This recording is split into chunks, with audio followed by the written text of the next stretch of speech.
Kami pa rin ang inyong mga kasama, Weng de la Peña, Buddy Obera. May nangyari sa Marikina, meron pong himas rehas ngayon ng isang negosyanteng lalaki matapos saksakin ang kanyang kapitbahay.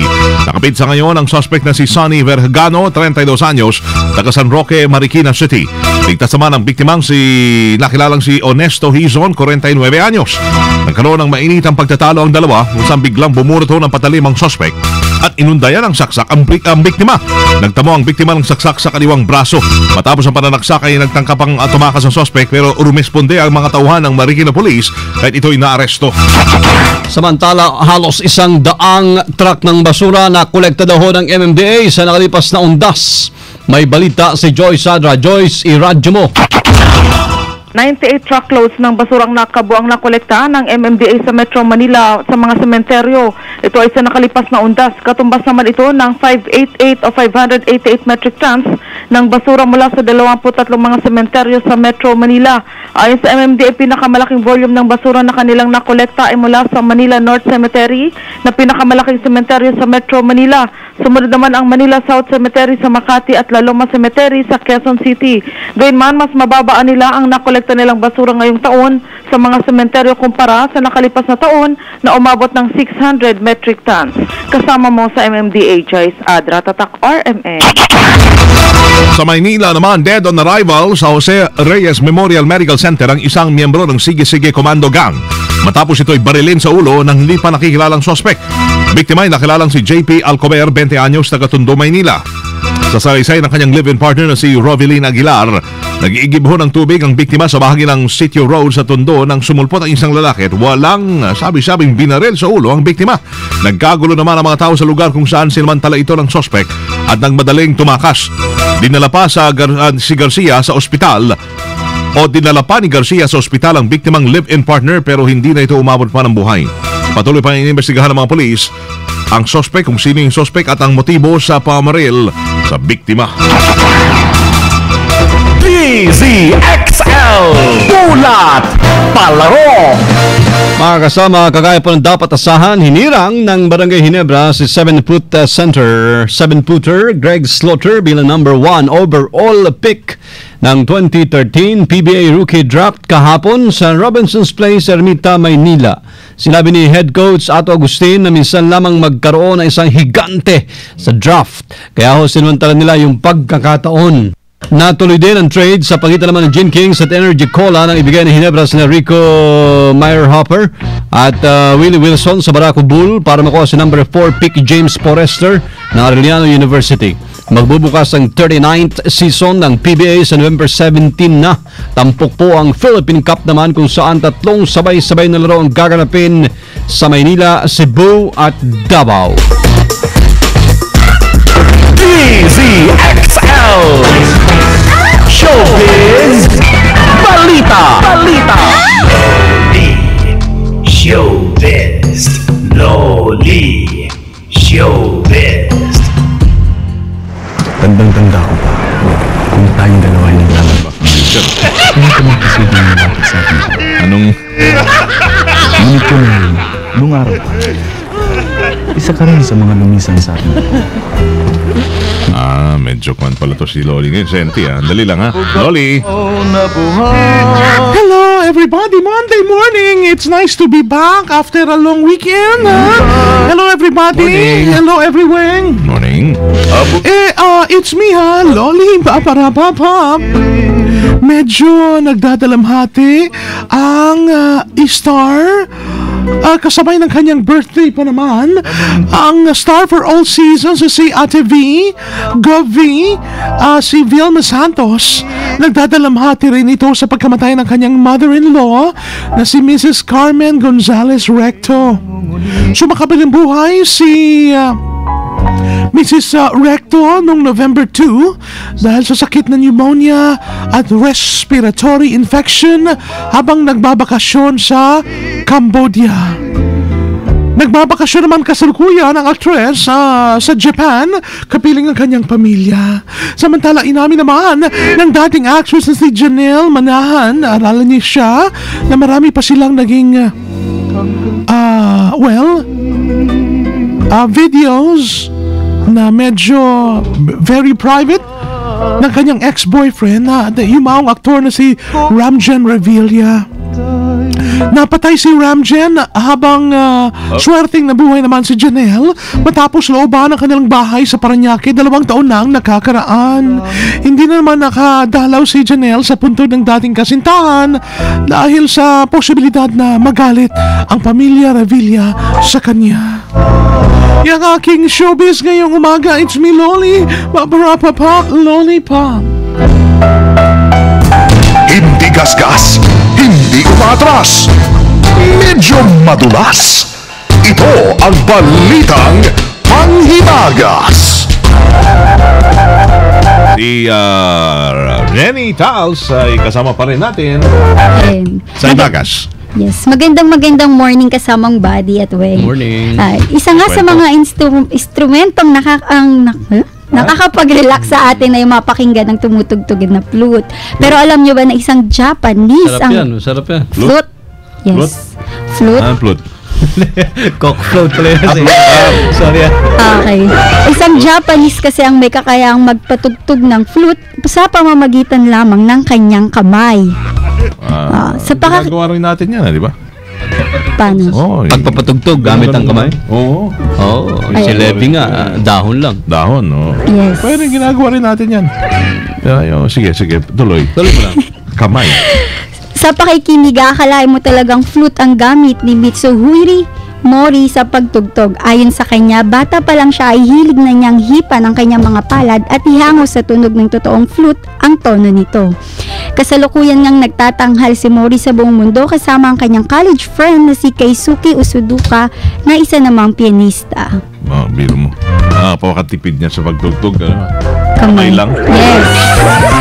Kamay lang kumikita na. At alam mo, may kaya kang tugtugin. Genitals. Nagamit lang ang kamay. Sipol. Hindi nga po ako marunong sumipol. So, sige, okay. At yan ang aking balitang panghimagas. Kasama mo sa DSXL News Center. Ako po si Jenny Tals. Asintalbog silang lahat. Tatak, Armen. Ama Jenny Tals. At ang kanyang gulong ng palad. DZXL Bulat Trapiko. Eto na. Balik traffic dahil balik sa trabaho, di ba? Tsaka tapos na, balik na naman eskwela. Di ba? Balik lahat. Balik. Ito na si nagbabalik, Silvestre Balik Labay. Bye.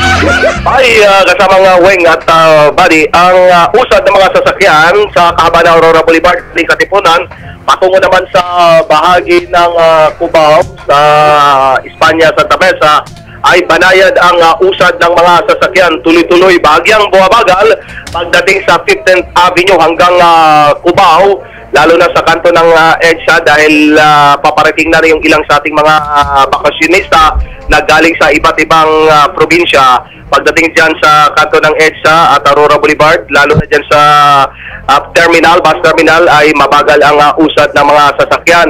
Sa kabilang linya, patungo naman sa bahagi ng Marikina, Katipunan, sa Pasig, ay babagal ang usad ng mga sasakyan. Bahagyang bumibilis pagkalampas ng 15th Avenue at muling babagal naman pagdating sa Katipunan.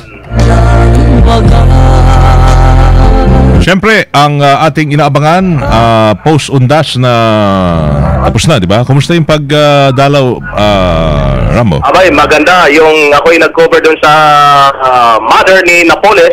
Pinitpit ako, mistulang baboy doon kay Magdalena Loy Lim. Bawal pa daw yung bawal. Interview ako doon na nakakita ni mismo nung nakaraang undas daw kasama ni Napoles, Janet Napoles, yung mga senador. Pero natanungin ko kung sinong mga senador, ayaw na mabanggitin nila kung sino yung mga senador na kasama. Sino yung binitbit na parang baboy? Siya. Siya. Ha? Ikaw? Ako! Grabe naman yun. Sino? Yung gwardya? Gwardyang Robles. Bawal daw doon. Sabi ko open place naman ito. Talagang kahit sa sementeryo, pork barrel pa rin, Baboy pa rin ang ugali ang dating? Baboy pa rin sa harapan ng nanay. Pang-klase talaga. Sa mother ni Janet Napoles Lim, yan sa Heritage Park, Ako'y nakiramay din sa kanya. Pero napakaganda yung building. musilyo. Oo, 150 to 200 square meters at granite, no? Kulay itim, napakaganda yung kanyang mausoleo. Yun. Siyempre, may mga bumisita rin naman. Mga kamag-anak. Si Janet lang, wala. Wala lang si Janet Napoles. At yung mga senador ay wala rin. Dahil last year nandun sila. Walang party. Walang party. Wala. Pero nung last year, may mga tent at napakarami mga raffle. Kilalang tao. Nag-raffle pa raw, di ba? Raffle. Yun ang na-interview ko doon sa katabilang na puntod. Nasaksihan nila nung nakaraang taon. Nasaksihan ni Ms. Raffle. May mga raffle, mga senador, at mga kilalang politiko. Grabe, ano? At tayo lang niya banggitin kung sino, kung sinong politiko, ito ba sexy o maganda. Ayos, ha? Hindi naman binabanggit. Sino yun? Grabe. May raffle sa libingan. Raffle, cash prize. Cash ba yun? Cash daw. Tumataginting na libo-libo. Daang libo. Sayang. Hindi kayo naimbita ron, di ba?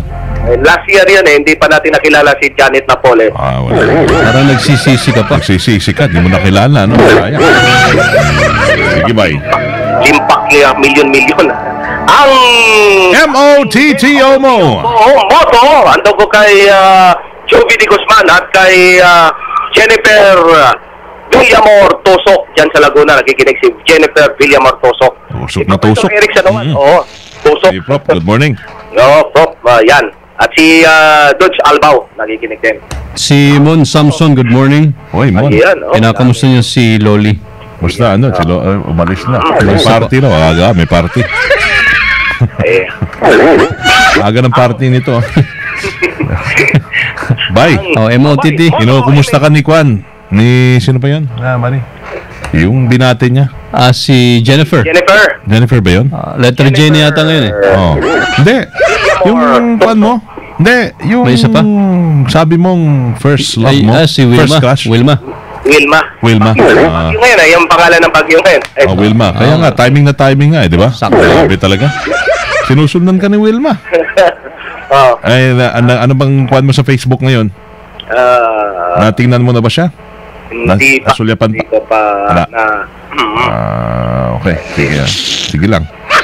May panahon pa para tigilan yan. Para tigilan yung ginagawa mo, ha? Okay. Ang aking MOTTO o motto kasamang Weng at Buddy, happiness is the best revenge because nothing drives your enemies more insane than seeing you smiling and living a good life. Wow. Yay! Galing. Yan ang sweet revenge. Parang pangkuan yan, para kanino ba yan? In Tagalogs, bay? In Tagalogs, kasamang Weng, ang pagiging masaya ang pinakamabisang ganti mo dahil walang mas magpapabaliw sa iyong mga kaaway kundi ang makita kang ngumingiti at namumuhay ng payapa. At marangya. At napakamarangya. Yan. Hindi ba? Di ba, Napoles? Sabi na, nahimik naman yung tao. Hindi na nga makangiti yung ali Mario Joseph.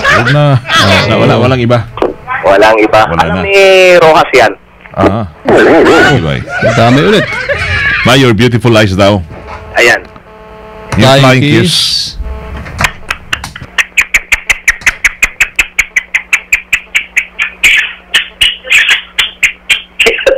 Parang linta. Parang daming butiki nun,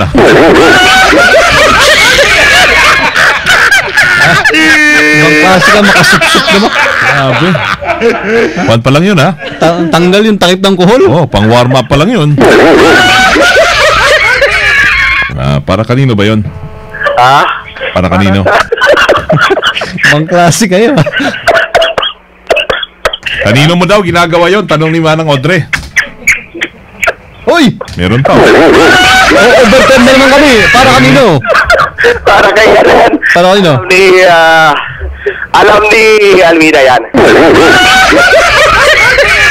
Alam niyang hindi sa kanya. Ano ba? Sorry. Safe answer ka ha. Ikaw talaga ha. Sige, bye. Sige. Bye ha. Ingat ka dyan ha. Sa Hoy! iyong paglalakbay ha. Sa mundo ng mga ng mga buhay. Ng mga buhay. Buhay na araw na to ng Lunes. Kasama mo sa katawan ng Aurora Boulevard, Silvestre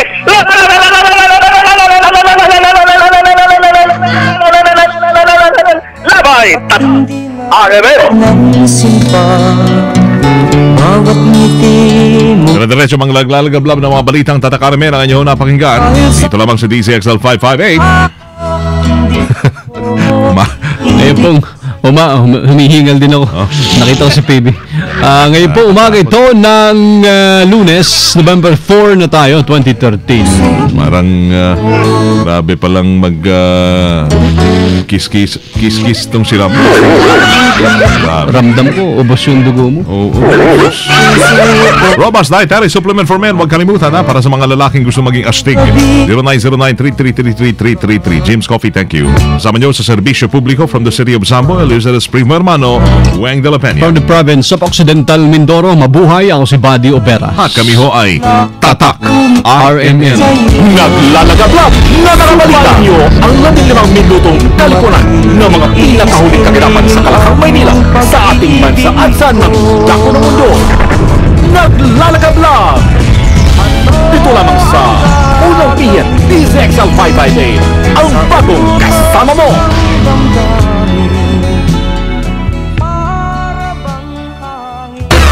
DZXL 558, estasyong walang pagkiling o pagkampi. Ihahain sa madlang nakikinig ang lahat ng